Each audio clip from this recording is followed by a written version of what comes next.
आज वैज्ञानिक हिंदू धर्म की जितनी गहराई में जा रहे हैं उतने ही हैरान होते जा रहे हैं। समय और अंतरिक्ष को हम पिछले 100 सालों में ज्यादा से ज्यादा जानने की कोशिश कर रहे हैं। कई बातें जिन्हें सच माना जाता था उन्हें मिथ कहा जाने लगा और जो कभी मिथ कहलाया करते थे अब वो सच्चाई बन चुके हैं। हिंदू धर्म ग्रंथ इसी का उदाहरण हैं, जिन्हें पहले प्राचीन कथाएं कहा जाता था, लेकिन आज उसी में विज्ञान को ज्यादा आधुनिक जानकारी मिल रही है। ऐसी ही थ्योरीज हैं मल्टीवर्स, पैरेलल यूनिवर्स और टाइम पैराडॉक्स। इसकी गूढ़ जानकारी हिंदू धर्म ग्रंथों में भरी पड़ी है, लेकिन इसे सच माना ही नहीं गया। लेकिन विज्ञान इस पर दोबारा विचार कर रहा है, क्योंकि इसके सबूत मिलना शुरू हो गए हैं। आज हम इस वीडियो में आपको इसकी जानकारी हमारे ग्रंथों में कैसी दी गई है उसकी जानकारी देंगे। लगभग 100 साल पहले ये किसी को नहीं पता था कि इस ब्रह्मांड की रचना कैसे हुई, लेकिन उसके बाद बिग बैंग थ्योरी सामने आई। इस थ्योरी के अनुसार इस ब्रह्मांड की रचना शून्य से हुई और ये एक्सपैंड हो रहा है। लगभग 1 दशक पहले ही वैज्ञानिक इस बात को मानने लगे कि यहाँ पर सिर्फ एक ही ब्रह्मांड नहीं है, बल्कि हमारे ही ब्रह्मांड जैसे कई ब्रह्मांड यहाँ मौजूद हैं। इसे ही मल्टीवर्स कहा जाता है। अब तक वैज्ञानिक पार्टिकल फ्यूजन से इसके संकेत पा चुके हैं, लेकिन इसे समझ नहीं पाए हैं कि ये कैसे संभव होता है। ना ही वो बिग बैंग होने का कारक पता लगा पाए हैं। मल्टीवर्स का जिक्र हमारे धर्म में कई बार किया गया है। सबसे आसान है श्रीमद् भागवत पुराण में। जब ब्रह्मा जी ने श्री कृष्ण की परीक्षा ली तो वो उनकी लीला समझ ना पाए। तब श्री कृष्ण ने लाखों ब्रह्मा को वहां बुला लिया। कई ब्रह्मा के सैकड़ों सर थे।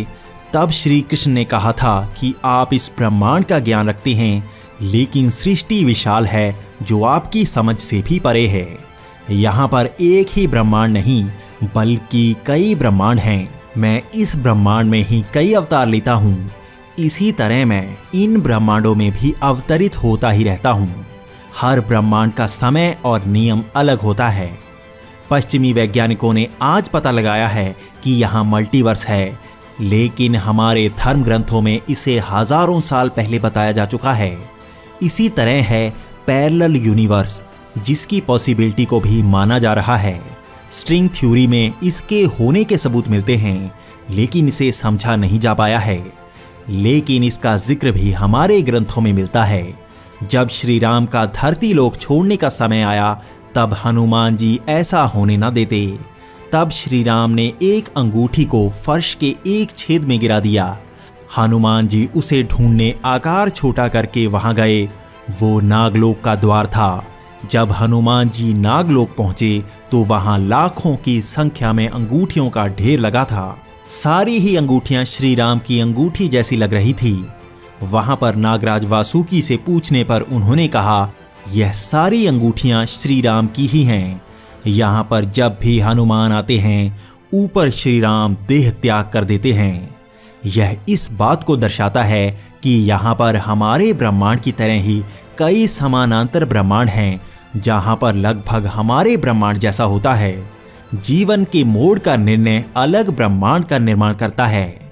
उदाहरण के तौर पर अगर कोई आदमी समय यात्रा करके अपने पिता को मार देता है तो उसका जन्म होगा ही नहीं।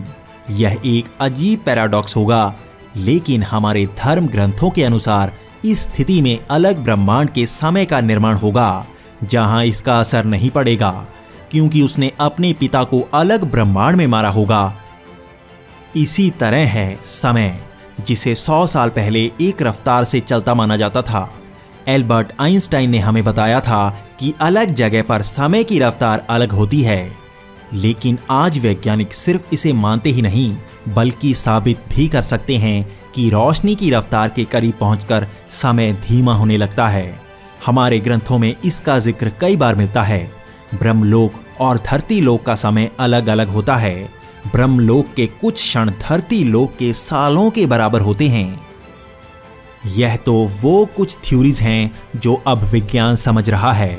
अभी भी कई ऐसी थ्योरीज हैं जो विज्ञान की पहुंच से बाहर हैं, जिसे हम प्राचीन धर्म ग्रंथ कहते हैं। असल में वो आधुनिक विज्ञान के स्रोत हैं जिसे गहराई से समझे जाने की जरूरत है। दोस्तों, अगर आपको ऐसे ही धार्मिक ज्ञान को मॉडर्न फिलॉसफी से देखना पसंद है तो कमेंट में बताएं।